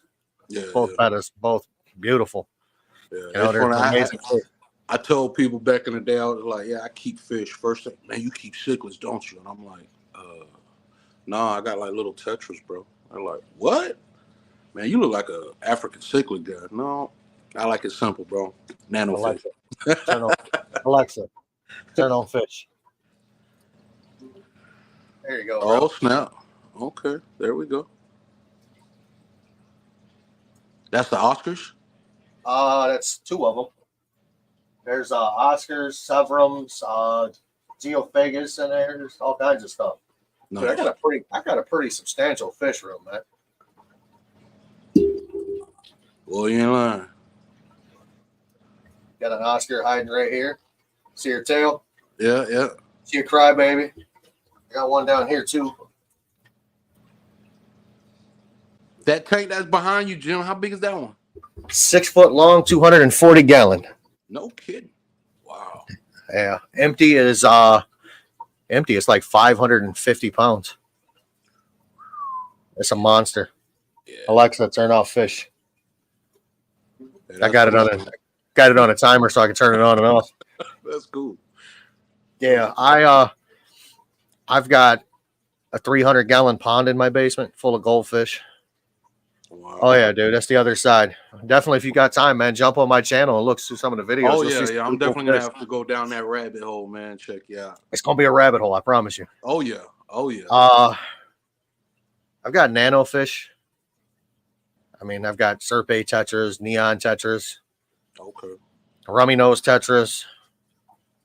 Rummy Every nose is time. my favorite. I ain't gonna lie, man. Like out of the tetras, man, rummy nose, and I do like the buck tooth tetras too. If I were to go up anything like extreme, I think the buck tooth tetras would be my most extreme fish if I went down that road. But You know what I like about the rummy nose? They tell you when something's wrong. oh yeah, Yeah. and you know what's they- crazy, bro? I've had them for like maybe 3-4 years now, bro, and I've only lost one. And I'm talking about, bro, they done moved like 3 different houses and all, bro. Oh I've yeah, only lost one, bro. These things are still rocking with me today. they're hardy fish. Yeah. However, they're tattletales, and they'll tell you when something's wrong with your tank. Because during the day, if they're like the tip of their face is bright red, they're happy. But if Yeah. it starts to like color down, you know something's going on. Okay. So that's one thing I've learned about them. Every time I say something to my my Alexa, it messes with J Rocks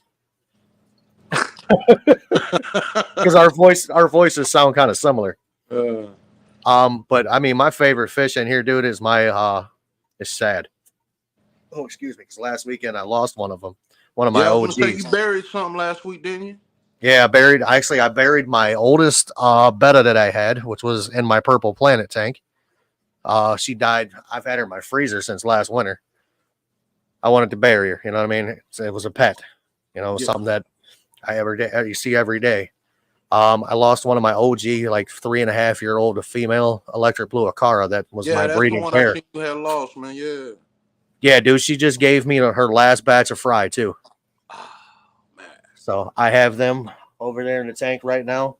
They just got a fresh water change today, and they're going to get another one Tuesday, Nice. and then another one on Thursday. I got to make sure that batch makes it. You know, I've got like 300 or 400 of those right now. What? Yeah, and then I just got a whole bunch of convict fry too. Wow. So I know a lot of them convicts are pretty dope, man. I like them convicts. Everybody hates them. I've never kept them. Nah, convicts are pretty dope, man. What they got, like a polar blue one or something? Man, I had exotic ones or something, bro. Them things were exotic looking, man. But they was cool. them blue polar parrots, dude. They multiply like rabbits, man. Yeah. I mean, literally, I started out with 6 of them. I took them to my local fish store. I gave him 100 of them. Damn. I'm like, you need to take these. He said, why? I said, I don't want them. You want anything for them? I said, no. Yeah. Just take them. Sell them. Yeah. And somebody came in and he was telling the guy, he's like, I just got all of these in today. You know, they were from one batch. He's like, I'll take every one of them. He sold them all together. Dude took all of them. I'm like, man, you are stupid. Wow. You were going to go from 100 to like 500 in a couple weeks. I promise you. I mean, there was 4 pair in there that were just getting it. Wow. I mean, it was like 24/7 baby making factory. I'm like, man. And then all of a sudden I've got a set of turquoise Severums that are breeding left and right. So I've got to get on my P's and Q's, and I got to build a racking system to put all of my fry grow out tanks on. Hey, that's cool, man. That's cool. Like, I tried to get into the whole breeding side of things. I wasn't successful with it. But it's wild because, like, with the Panda Cory tank, like, bro, I originally bought like 5 of them, and bro, now I probably still got like 30, close to 40 of them, bro. And bro. When I got out the way, bro, because I tried to do those mop rags. I tried to do like playing with the temperature, bro. When I did it, bro, nothing worked. So I was like, you know what? When you just let nature do its thing, bro. Hey man, hey, they did their things for real. I You know? bought 10 Panda Corys. Okay. Mhm.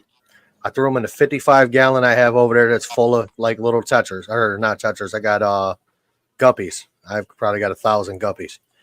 I don't even count them when I count my fish. I mean, Yeah, that tank's got so many fish in it, it's not even funny. yeah. I just, I chucked them into that tank. I'm like, all right, be a good cleanup crew at the bottom because I overfeed that tank. Mm-hmm. Dude, I don't have one. They Well, all gone. They well, didn't make it 2 weeks. wow. I'm like, you know what? I'm done. I got stir-by Cory that I've had for almost 3 years now that are Yeah, still kicking. yeah. So It's weird like that, man. Like some do well and some don't. I don't. I got green, I've got albino, I've got stir-by. What's the other one I got? I got some weird striped one too that I don't know what it is. Like it's got this black stripe right down the center of its body, but it's Mm. staked on the smaller side, but not like the panda size. It's like the next size up. Oh, I'm like, like I don't know what they are. yeah, maybe like a bandit or something like that. Something like that, yeah. Yeah, I mean, yeah. they're I know, cool like little fish. yeah. I got uh, let me see. I got the CW27s. I got a couple of those. And those are like the polka dotted ones. I got a couple of rusties. I love the rusties. Them dudes look cool, man. And then I got a salt and pepper over there. And then I got a bunch of bandits, which those ones have the stripes, and they're just a little bit bigger than the pandas, if that's the same one you talking about. I think so. Yeah, they have some babies, so I probably got about 10 of those in the 30-gallon tall. Uh, and then yeah, I had the albino Corys. Like man, I went on a whole Cory thing, bro. But like I said, man, once I started to get more manageable with it, like I'm just cool with these guys, man. Absolutely. Yeah. I ordered some. I went to Mexico in March, and before I left, I ordered some fish, and they were supposed to be back they're supposed to be there before I left, but they ended up coming in while I was gone. Mm. And I wanted these fish, man. I mean, I wanted these ones bad, Yeah. so I got them, and they're natural blue Acara. Everybody's got the electric variant, but not very many people have the natural Acara, or they're just a blue Acara. Yeah. So I got them, and man, I mean, I had them for probably a month, dude. The whole tank got sick. I was like, oh, I'm gonna lose these things. So I started treating it for it would look like ick. So I went out and I bought some salt. I don't use aquarium salt. I use the Morton's water softener crystals. It's Okay. pure salt. Yeah. Took a 75-gallon tank down to about 4 or 5 inches, dude. And I treated it with enough salt for like a 125-gallon tank. I let these fish swim around, dude. I'm letting these fish swim around in it, dude. They're like swimming. They started swimming sideways. I said, all right, now it's time to start adding water. You know what I mean? Right. So I started adding the water while they were swimming stupid sideways. And then all of a sudden, dude, the next day, they were clear. What? Yeah, so I did it again. I did it again 2 days later. I was doing it like every 2 days. Yeah. And then the final treatment, I let it go for 2 days, and then I vacuumed it out, dude. I got some of the healthiest blue Acara that I've seen. Hey, see, that's what makes part of the hobby worth it, man. Like, bro, when you can bring them back, bro, it's like, yo, see, yeah. Dude, he was covered. I mean, these dudes were covered from head to toe in white spots, man. There were That's spots cool, on some of these fish that did. I mean, I thought they were going to die. I didn't lose. I lost one. Yeah. One. Yeah. But he was already weak to begin with, and I was fattening him up, and he couldn't survive that. Killed every that's cool plant. that you brought him back to life, dog. That's tight. Oh, you should see the flower horn I got, dude. He got his butt whooped. Yeah, I remember seeing that too, man. He got all whooped up, didn't he? His head was all tore up. His side was tore up. His Yeah. fins were messed up. Uh-huh. But the worst one I have is my Jaguar. Yeah. Hey, Dude, them my Jaguars Jaguar. mean though, ain't it? I bought 2 of them, right? I was going to split them, but I had them in a holding tank until I could get, to where I could split them. Yeah. Man, I come down there and there's like scales floating around, and I see hunks of like flesh on the bottom of this tank, and I find the other fish hiding. And I'm like, man, this fish ain't gonna make it. Dude, you could see like little bones coming out of this thing. It was that shredded. So I yanked it out and I threw it in another tank I had. I'm like, man, if it survives the night, I'll be shocked. Dude, that fish is beautiful right now. That's cool, man. That fish is like 4 times the size it was. It is absolutely beautiful. That's tight. Absolutely. And I gotta upgrade this home. Yeah. Because it's gonna outgrow this one soon. I keep a lot of different fish, man. I have some saltwater fish.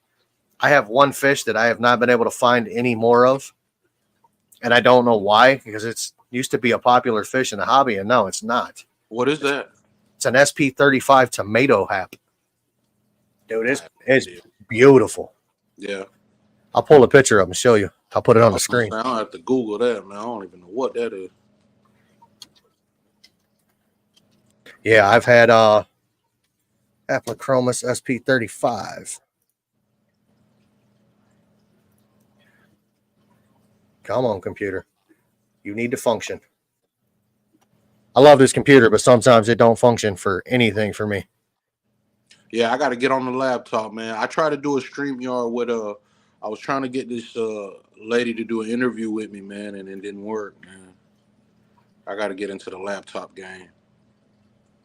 Look at that guy right there. Oh, I mean, these dudes are beautiful. is that part of like an African cichlid or something? Oh no, you said yeah, it's I think Lake Victoria. Okay. Yeah, I mean, they're studs, man. Man, that color is wild, man. They are studs, let me tell you. Yeah, that color's wild, man. That's cool. Yeah, that's the only one that I can find. My local fish store owner is like, I'll find you some more of them. I'm like, go do it. You know what I mean? Yeah. I befriended the local fish store owner. It's kind of a good thing and a bad thing at the same time. So he is the reason that I have all of these fish. Yeah. Yeah, bro. I got you on a discount. Come anytime, bro. And that's what we don't need to hear, bro. I can go into his store and literally anything I want, I can leave with and pay him later. That's cool. I'm his mechanic as well. Yeah. It's expensive for him and me. Right. When his stuff needs fixed, I'm the guy that fixes it, but then it ends up costing him either supplies or fish. You know what I mean? Yeah. That's where I get all my food from too. I buy it in bulk. There you go. I buy 5 pounds of one food and 5 of another at a time. Hey man, hey listen, oil change get you a bag of food, boy. We good. Yeah. Unfortunately, he's not gonna pay my overinflated prices for an oil change. I promise you. I know that's right. I tell everybody, I will not break my jack out for less than $75. Come on, man. I am not cheap. Boy. Hey. I am not cheap, okay? Yeah, hey man, listen. Gotta get it, boy. Gotta get it. It's taken me 20-some years to get where I'm at. Yeah. Literally. I've been working on cars since I was a kid, man. My dad had a shop when I was a kid. I've been working on cars literally since I was 8. Yeah. So, I had got into cars when I was probably about 17, man. My uncle wound up buying this beat up 84 Caprice. And I kind of talked him into buying it because I was like, oh man, down here in South Florida, we were like, we want to dunk, you know what I'm saying? We want to do all this and that, right? And so he wound up buying it for $800. And then like 2 days later, he's like, man, why the hell you made me buy this, bro? And I was like, come on, man. Like, bro, we gonna do all this stuff to it, right? So he was like, man, bro, here, bro. He just gave it to me. And at that time, bro, I was making really good money working for a window cleaning company. And, bro, I wound up, bro, we snatched out the 305, bro, boarded out to a 350. I'm talking about, bro, I had a 750 double pump Holley carburetor on that thing. Like, bro, I was putting this thing to race, bro. And, man, made the mistake as a youngin', bro. They didn't put no car insurance on it. I was just sliding through the neighborhood, open headers, ridiculous. Man, I park it at my girl house one day, man. I'm coming back and I'm like, man, the driveway looked funny, but I'm like, bro, my car's gone. Man, people talk. And so it's like, yeah, man. So supposedly they found it out there in Belle Glade, which is like an hour and a half, like west of where I'm at, all chopped up, no motor, just shell. And I was just like, broke my heart, man. So after that, I was like, but in the process of that, my buddy Billy, man, like he showed me a lot how to work with cars, man. I ain't no master mechanic, but you know, I've changed the seals on my Crown Vic. You know what I'm saying? Watching YouTube saved me like $1,700 instead of having to go to Absolutely. the shop. And it was like a $17 seal, bro, and they want to charge me $1,700. I'm like, nah, listen, I'm finna watch this video. It might And I'm take gonna me get four and busy. a half hours. Yeah, I got it done. It didn't leak, so I'm like, hey, so, hey, man, you know. My original occupation was a mason. Yeah. Oh, okay. I used to build buildings. Wow. Yeah, I started out as a laborer, and when I was done, I was a bricklayer, Wow. and it was not my thing. Yeah, I got tired of being laid off in the winter. You know, you got to have a job, you got to make money. for real, man. For real. So I went to work, and I got laid off in the winter, and I started actually as a part-time delivery driver for AutoZone while I was laid off. Oh, okay. And they offered me a full-time position with roughly the same money that I was making doing construction, believe it or not. Wow. Yeah. Huh. I was already making that kind of money, you know what I mean? But it was just a longer length of time of getting that money. Like I was making 60 G's in the summer, Yeah. but it would take me the entire year to make that 60 G's working at AutoZone. Right. I mean, it is what it is, but it's the same amount of money that I was living on before. Right. So I just did what I had to do, Yeah. you know? Yeah, I know, like, man, because, like, before I got into the hotel business, I wound up working at a country club. And, bro, let me tell you, man, that right there was crazy. I was at Quail Ridge for about 5 years, bro. And what's crazy is after a while, I started to peep certain things. Like, bro, if you was Spanish or black, no, bro, no one that wasn't white was playing on that green, bro. And I remember asking one Haitian gentleman that worked there.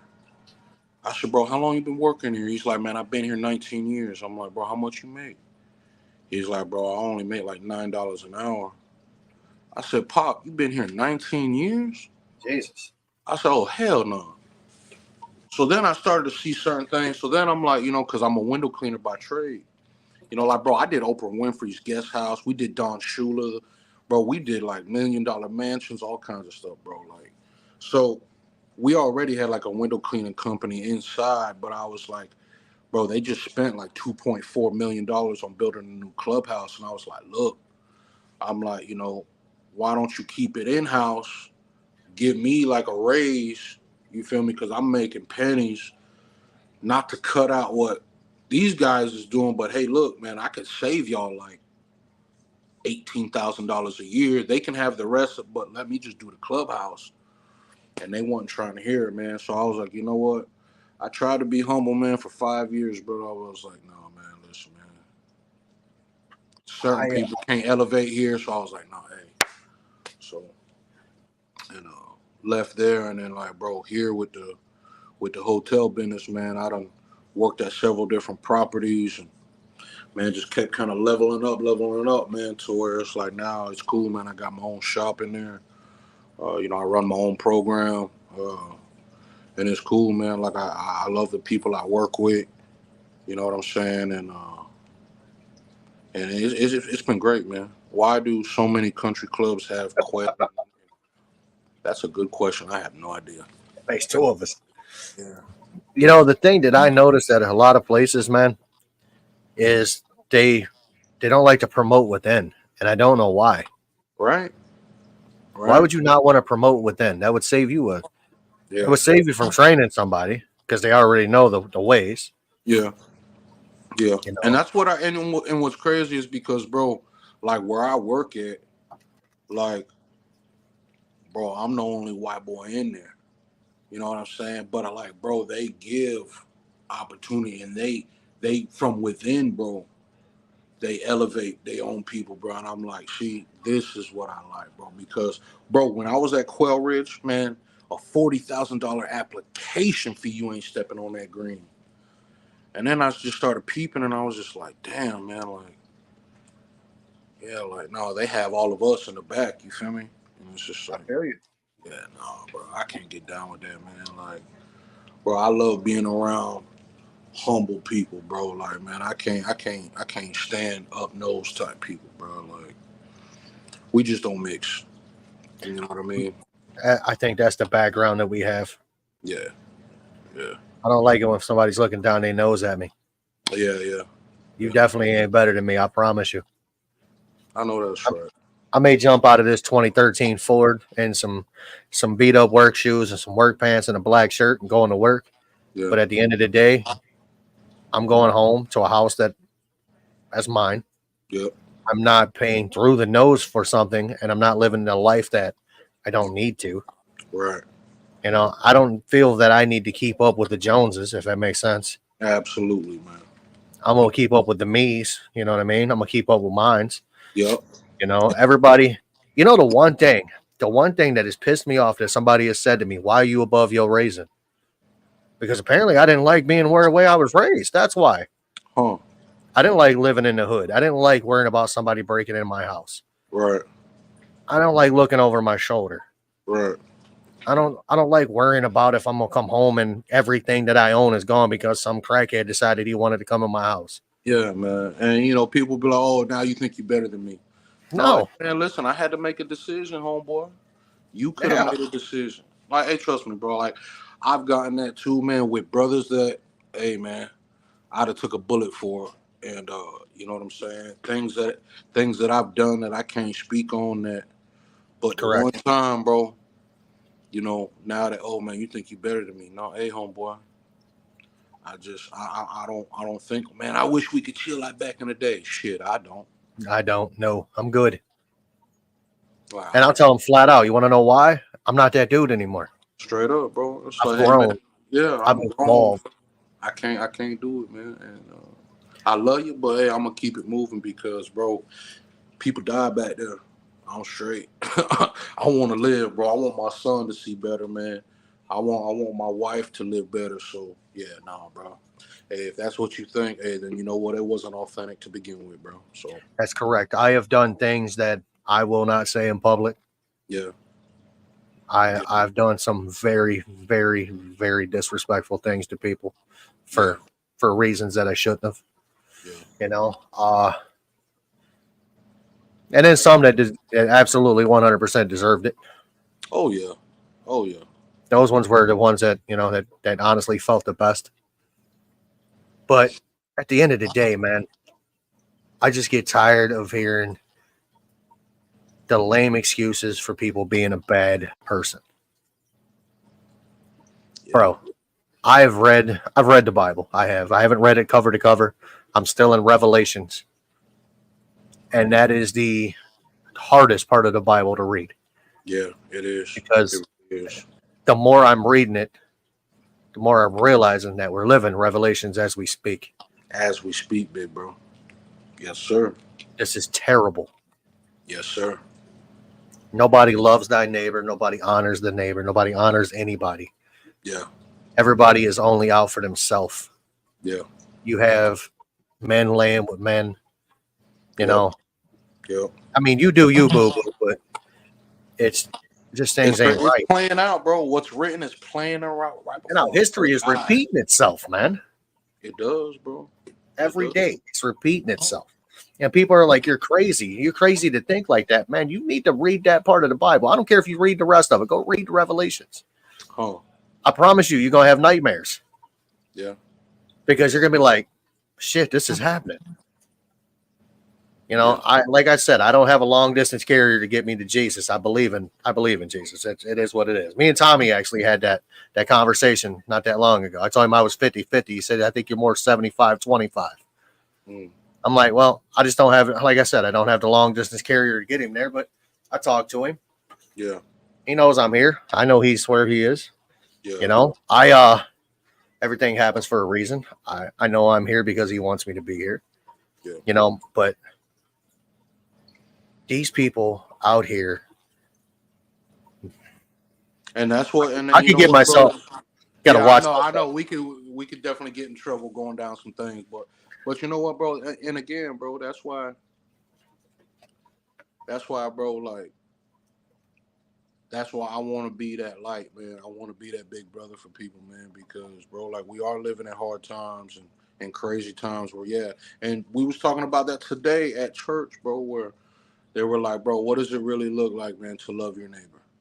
You know what I'm saying? Because how often do we do things out of selfish intentions or whatever? But what would it really look like, bro, if it was just purely to, hey man, God, man, bless this person. Even if this person that's the type of person to get on my nerves, or you know what I'm saying, maybe this is just a hard person to interact with, or you know what I'm saying, maybe if it's someone that I normally wouldn't associate with, man, Lord, like, man, help this person, man. You know what I'm saying?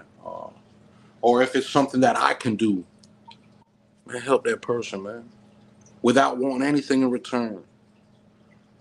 And it's like, man, when you move like that, bro, like you really see the fruit of it, man, and letting people know, man, there's so many ways to die now. You know what I'm saying? There's so So many many. things that are out there to still kill and destroy you, man. And bro, like that's why, like, bro, you really playing a gamble with your life, bro, trying to be out there.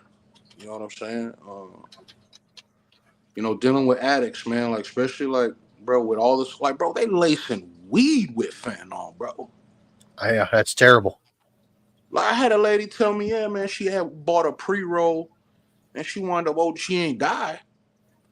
But like, dang, you can't even get a pre roll without having to fear you gonna roll over and die. So I'm like, no, hey, bro, you know what? I'm straight, man. Like, I'm clean and sober. I'm straight, bro. I don't need none of that, bro. I don't want none of that, man, because man, you can't even trust Reggie over here, man. like, Man, uh, we uh we had that roll through Ohio last the year before last. mm-hmm. Like it came through like a bunch of people were buying some laced weed. I'm like, come on, man. It's crazy. You know, It's my crazy. old lady has she actually has a medical card for it. Uh She huh. goes to a dispensary, gets it from a dispensary, so I know, it's coming from a reliable place. But Yeah, reliable source. It can't really be tampered with. You know what I'm saying? yeah, That's playing it safe. But man, if you buying it think you're from gonna get it from homeboy around the corner, no. I had a dude that actually I was getting it from before she got the card, yeah, and he would be about the only dude right now that I would probably call because I know where he gets it from, right, and right, it comes from the same place that my old lady's getting it from. right, He's right. buying it from the dispensary, but he's getting it. I don't know how he's getting it in the weight that he gets it, but he's getting it. Yeah, So right. Yeah, it is what and it is. that's what I'm saying. It's scary, man, because yeah, man, that's why like, bro, it's crazy to see what was written, bro, is being played out, man, and It's the my acceptance that people just yeah, like it's like no, man, like you don't have to live like that. You don't have to, you know what I'm saying? You don't have to be like the Kardashians and bro, it's just it blows my mind, bro. But you know what? It's crazy that they took it out of schools, but yet when you end up in prison, they want you to read it, and it's just like, bro, it's all backwards. It's all backwards now, man. I don't understand the meaning behind it taking God out of schools. It wasn't like wasn't like they were handing you the Bible, telling you to read it.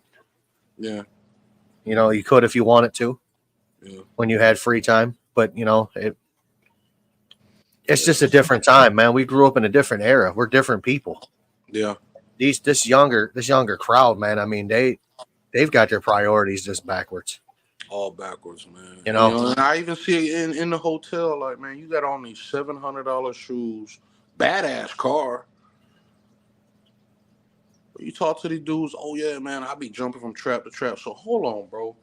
Like, you ain't talking about no 401k. Like, bro, you ain't talking about residual income. Like, bro, you ain't talking about you ain't even talking about having a generational dental wealth. Like, bro, like you jumping from hotel to hotel, but yet you think you the man because you sleeping with all these women, you got rims on the car, bro. That don't make you no man, homeboy. Like, nah, bro. Being My a opinion, man, that don't make you no man, bro. Like, being a man is waking up every day and going to work and taking care of your responsibility that you created. man, That take care makes of you your a man. family. Yeah, There's not a lot of men out there right now that would take a woman with kids. straight up. No, I don't want to raise somebody else's kids. But you claim to love that woman though.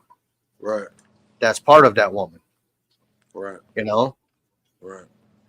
You just said a couple of minutes ago something about the Kardashians. In the Bible, it does say don't worship false idols. Huh. They're false idols, bro, all day long. You can't tell me either one of those. I'm gonna call them straight out what they are. Them are some thoughts right there. You Yeah. can't tell me they have any moral values in them. And people were going crazy because Kanye West became a Christian. Man, I sat back and I'm like, bullshit, man. Good for him. Yeah, no, he didn't. I said, cause watch, bro. No, He gonna flip the script. he gonna flip it, bro. And I was like, that's Hollywood. Old dude got mental illness, man, bad. Yeah, and you know what I'm saying. The Bible says you'll know them by their fruit, man. A good tree can't produce bad fruit. That is correct. You know what I'm You know, saying? So I wouldn't be the man I am today without my stepfather. Raised me since I was 6 months old. yeah, You know, I remember the day he had to come. The night he had to come pick me up from jail. Man, was the most disappointed I've ever seen that man in my life. You know, he waited up. I got popped at like 9 o'clock at night. He was wondering where his boy was. yeah, Found out that I was in jail. He had to wait to where he could come get me. Couldn't get me till like 4 a.m. He had to be at work at 7, so he was up all night. yeah, And he had worked the day before. So he went to work, put another 12 hours in, came home. And when he came home, I went from my bedroom to the bathroom and never touched the door. You know what I mean? And that was kind of one of the turning points for me. yeah, Because I broke the trust of a man that didn't have to be who he was. yeah. He didn't have to raise me. He didn't have to treat me the way he did. Right. And that's a problem in today's society. Is I think a lot of young men don't have a father figure. Yeah. You got a mom who the majority of the time, most of the single moms are out there hustling just to make sure they can make, the support. Yeah. But they have no like positive male role model. And we kind of, as older men, we should be like more of a positive role model for these young guys. Because I mean, at the end of the day, man, they're the next leaders of this place. Yeah, When me and you are gone, they're gonna be the ones running this joint. yeah, yeah, and that's why, bro. Like, man, I thank God, man. Like, God really changed up my mindset when my son was born, because I realized that, hey, man, I don't want my son to get wrapped up in the trap of what I got involved with. You know what I'm saying? With the influence of music and Boys in the Hood. You know what I'm Oh saying? yeah. I thought, like, bro, it's funny because, bro, there's a video my family did when we was all kids, and they asked. So there was four of us, right? We were all born in '87. We're all 5 months apart, and my aunt went down the line and she was like, "Man, what do you want to be when you grow up?" I was like, "Shoot, I want to be like Doughboy." I remember, man, when they shot Ricky in that movie, man, and he went and got him. That right there was like, I was like, yeah, that's what I want to be. Yeah, Doughboy, that's what I want to be. Bro, I was probably like 7, 6, watching that, bro. And it was just like, so growing up, man, thinking, yeah, that's what I wanted to be, man. And I realized, bro, I wanted to be a gangster so bad, man. But I realized very quick, bro, that you know what, that gangster shit, man, ain't what it all cracked up to be, man. It's not at all. You know, like again, bro, the drugs was fun till they get a hold of you. But the money gonna run out, the drugs gonna run out, the women gonna run out. And you be lucky, bro, at our age, man, to maybe have, I'm gonna say it, 3 friends that you did when you was like 10, 13. I probably got maybe 2 of them. None. The rest of them dead, gone, prison, or switched up. Yep.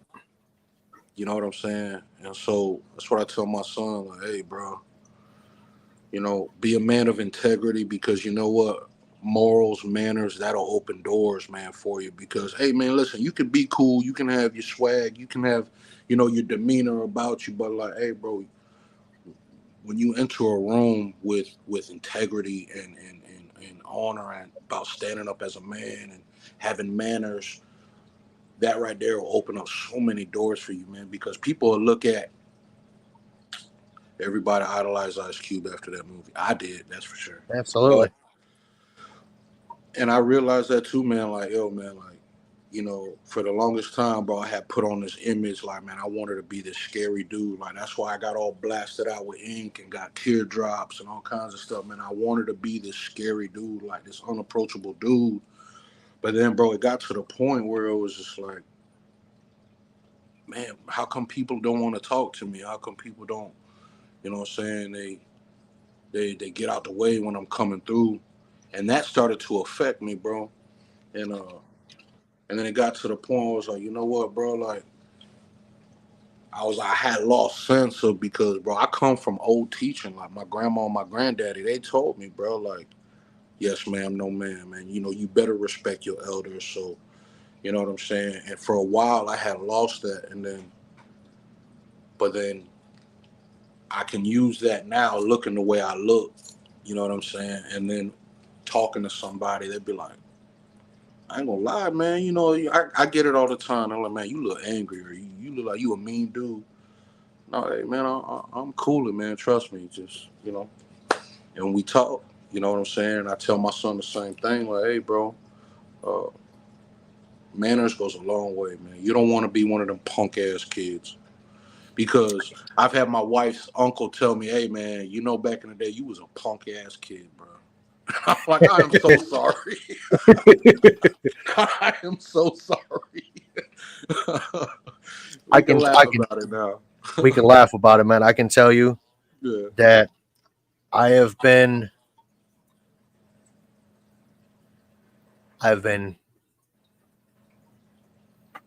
white girl free since I was 22. That's awesome. I have been alcohol free for 5 years. That's awesome. Can't say the same about marijuana, though. Yeah, yeah. I use it for pain, more or less, man. When my hips are killing me, that I'm like 2 hits and I'm like, yep, I'm done. Yeah, yeah. I just got 4 months, man. So you know what I'm saying? Like with the weed, like, I just got 4 months, because for me, like what, like I said, what God is leading me to, man, to go into these schools and stuff like that, and working with these guys, you know. So that's just me. Like, I ain't knocking nobody, like, what they do, but I just, like, no, for me, bro, like, I just can't handle it, because you know what, bro, when I smoke, bro, like, it for me, bro, it plummets my creativity, man. And I like to put out meaningful content, and so when I smoke, man, that stuff's out the window. I can't even think straight. So with that, and alcohol's never been my thing. But that white girl, boy, listen, man, I gotta stay away from that, boy. Bro, but it's been several years, man, for that. So I thank God for you that. always chase that first hit. You'll never get it again, back, bro. Yeah. No. Yeah. I got a hold of some fire one time, dude. Like, the purest form I've ever seen, and I've chased that ever since. And I was like, nah, I can't do it. I don't have an addictive personality, dude. I can drop something in a drop of a hat and just roll on. Yeah, no. You know what I mean? I don't like doing anything like that. I don't even like drinking. Occasionally I'll have like a rum and coke or something. Occasionally. But it's fear. I mean, it's been 5 years probably. Yeah. You know, I'm good on that. I haven't smoked a cigarette in 12. You know, my biggest habit. Pepsi. My biggest habit, man. That's that and fish. Yeah. Hey, you know, it's a better habit to have than that other stuff, man. That's for sure. Man, I mean, there were days. I mean, there were days, dude. Oh man, my ex girlfriend's pop used to sell the white girl, so I got it at a discounted rate. You know what I mean? That was bad. Yeah. And now I don't have to worry about none of that. I can say that.